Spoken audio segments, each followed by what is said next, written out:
In Bhuvar Loka, our subtle astral body is active. There is no physical body in it. Accordingly, all the residents and inhabitants of Bhuvar Loka also live in subtle bodies. But if a soul has a protector, a guru, a mantra, a deity, or a refuge, they cannot approach such a soul. That is, despite the fact that there is no physical body there, spirits retain a subtle body, ego, mind, and all sensory desires, and all kleshas. One cannot trust information from the subtle world. It can sometimes be false, sometimes true, sometimes half false and half true. So let's consider the teaching of the 14 worlds of the Vedic universe.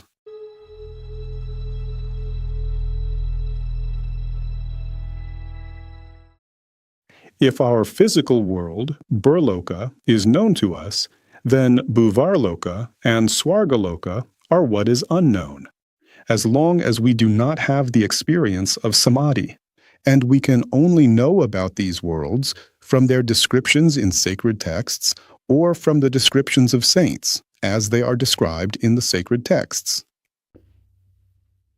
The Bhuvar Loka.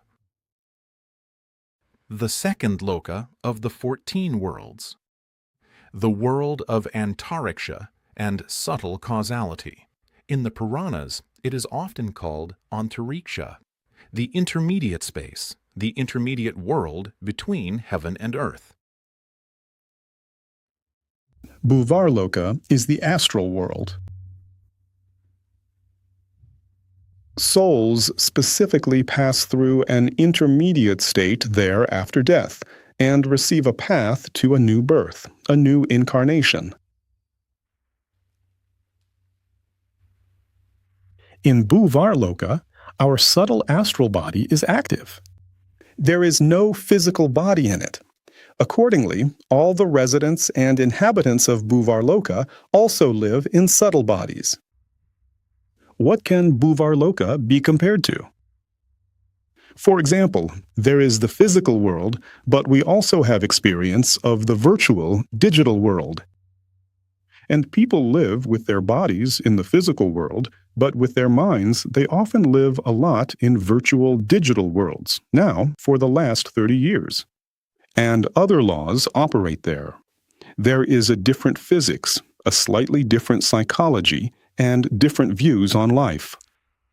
Well, by this analogy, one can imagine that the digital world is subtler than the physical, and the astral world is even subtler than the digital. It consists of imagination, and imagination occurs in the subtle body. Imagination, memory, magical mental activity, all these are functions of beings in Bhuvar Loka.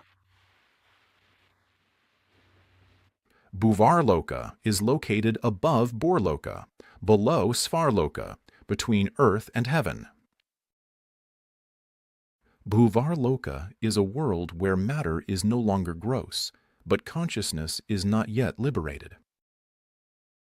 It is a bridge between dense action, karma, and the bright fruit, punya.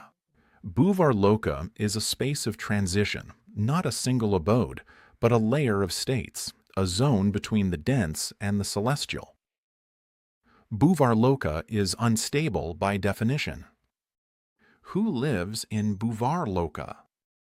The main classes of beings, yakshas partially, guyakas, vidyadharas, siddhas, some gandharvas, spirits of the land, elements, and spaces. The lower layers of Bhuvar Loka: Vetalas, Pishachas, Pretas, Bhutas, wandering pranic forms.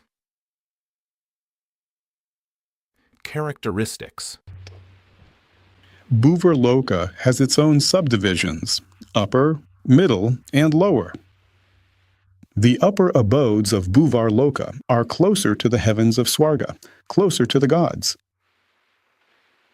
The middle ones constitute a world similar to the world of humans, the world of the Pitris, And the lower worlds of Bhuvar Loka are a real purgatory, where beings in subtle bodies experience various negative states and where various clouded beings live.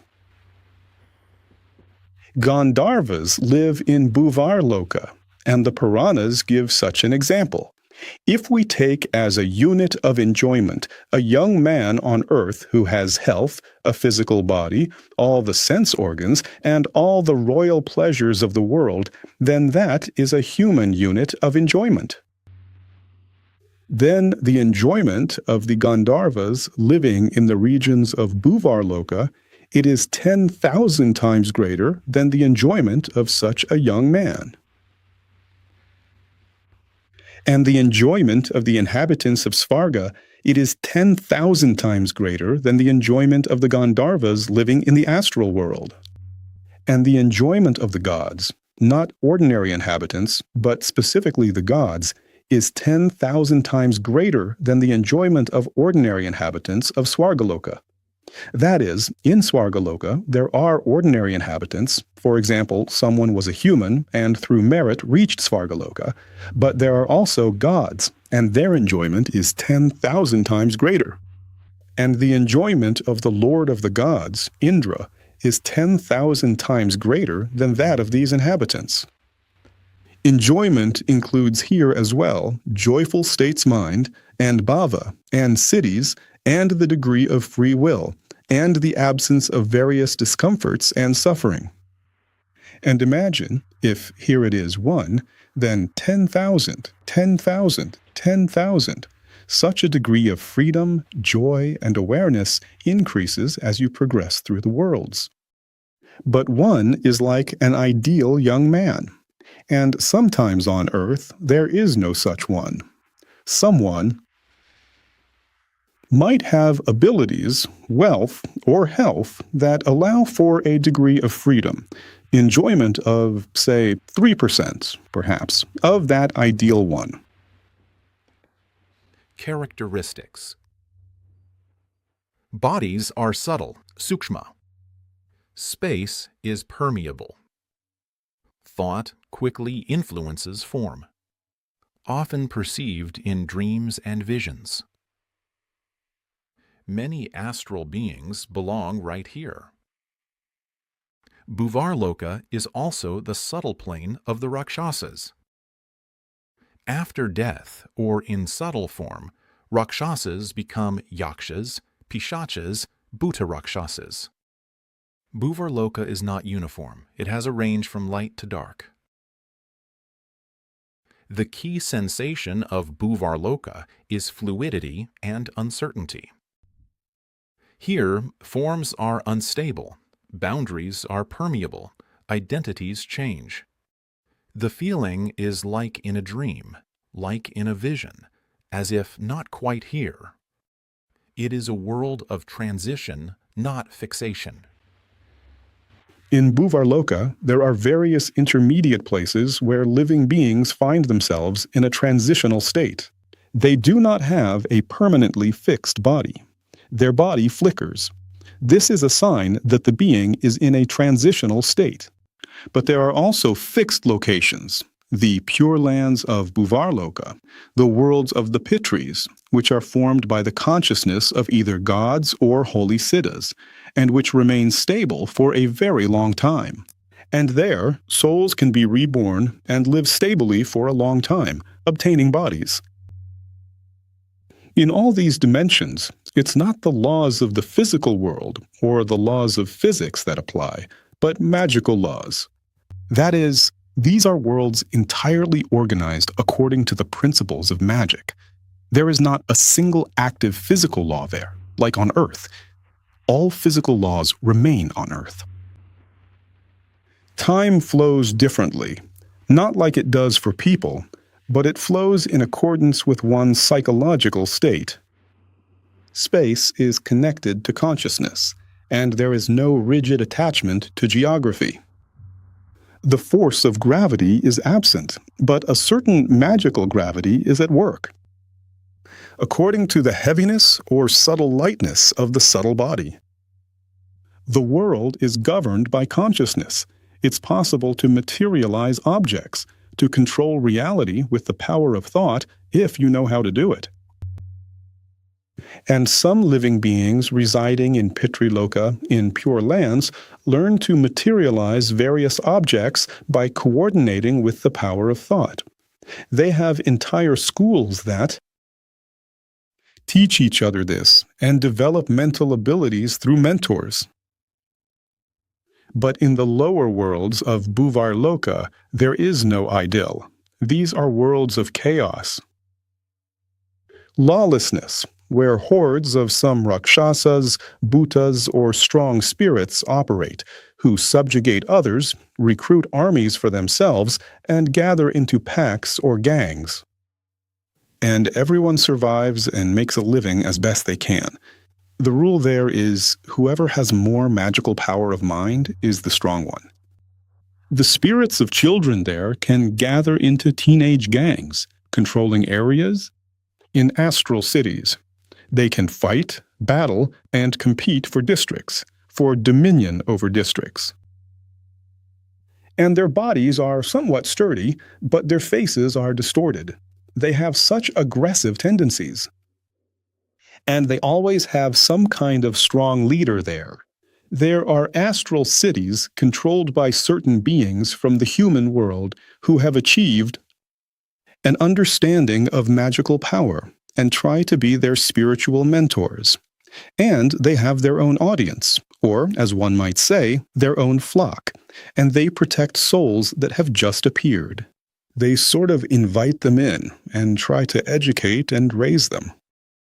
And a philosophy operates there that this world you've entered is the real world.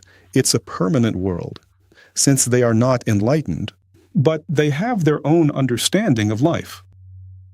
They say, the earthly world is a shadow. People live there for a short time, but here you can live for hundreds, thousands of years. This is our real home. So come, learn, and stay. And these leaders can also compete with each other, creating some mandalas of their own. But since they are not enlightened, in the lower and middle layers of the astral world, there is a lot of rajas, a lot of egoism. And it happens that one of the magical leaders has gathered a whole large group of such spirits, and they do something together, creating and controlling some place. Then he set off to another place for another group. But while he was there, another spirit arrived. This spirit began preaching enlightenment and saying that this world is also impermanent, that one shouldn't linger here, but should go into the light. Some listened to him, and he said, I will teach you how to go into the light. Come with me. And that group fell apart, and when that leader arrived, there was nothing left. There are those souls who have no nourishment, no objects. It's very rare, and all they can receive is only what was offered on earth, or what was accompanied by strong emotions on earth, and their astral copy passed into this world. And there are certain spirits in the lower layers who go around collecting such items, looking for those copies of earthly objects and food that pass into the subtle world. Well, this is closer to the world of pretas, the hungry ghosts. Since there's nothing edible in this world, and objects are also rare, they specialize in collecting, going around and selling them for some reason, or exchanging them for something. There are trade and monetary relations there, political relations, because souls, if they were on earth, they parted with the physical body, but they didn't part with the subtle body. And they remained in an intermediate state, or in Preta Loka, for a certain number of years, and some can stay for hundreds of years. And in these lower layers, or even the middle layers, if a person was a child when they died, and they ended up there, they still have a child's body. They might be 120 years old, but their body will be like a child's. They don't grow. Their physical body remains the same. Or a soul that, for example, drowned while wearing a tuxedo. Because they drowned that way, their mind created a body with a tuxedo, and they'll walk around in that tuxedo. And if someone was wounded and died, they get a body where that wound remains on them constantly. Well, over time, they walk around unable to change their appearance because the mind became fixed and they remained as they are. But over time, some learn spiritual practices, and through various efforts, they can transform their body into something else. But some don't know how to do that. In the lower and middle layers, the ability to change one's appearance or operate magically is hard to achieve. Lower spirits, as a rule, don't know how to do anything like that. But certain living beings can, and they obtain cities. They sort of become Maha-cities. And they are feared and respected. Some come to them to learn. They're like the mages of the subtle world. But most souls, they remain immature. There are also many child spirits there, and at first, they remain children. They have a child's consciousness and don't develop further. They have children's bodies, and they need, like, a mentor, an adult, someone to look after them, someone who could help them grow into an adult state. And there are individual souls who gather in groups, create some communities, sanghas at lower levels, mafias, some gangs, factions, so to speak, that rob others. More sattvic ones want to live by the laws, by moral, spiritual, and cultural laws, and they inhabit certain cities. There are individual souls who don't belong to any groups, communities, or mandalas, who are lost and live in trees, in forests. And over the years, they lose their human form, if these were souls that came from Earth. Over the years, they forget their names, they forget who they were in a past life, lose the ability to speak, become silent, live in the forest, and drag on in such a semi-conscious state, unless someone finds them and moves them along the spiritual path. There are souls that strive to enter the light and go for rebirth, for some higher rebirth. And rumors about these rebirths are constant. It's like a special genre, talk of rebirths, of higher worlds, of where there's a portal, a passage into the light, or some secret ritual that can be done to enter the light. But some souls don't believe in it. They say, we must live here. This is our world. It's permanent. Oh, these fairy tales about rebirths, about the light. And other souls, like spiritual seekers, are constantly looking for such an opportunity to enter the light and obtain a higher rebirth. They are not satisfied with the lowly state in which they live.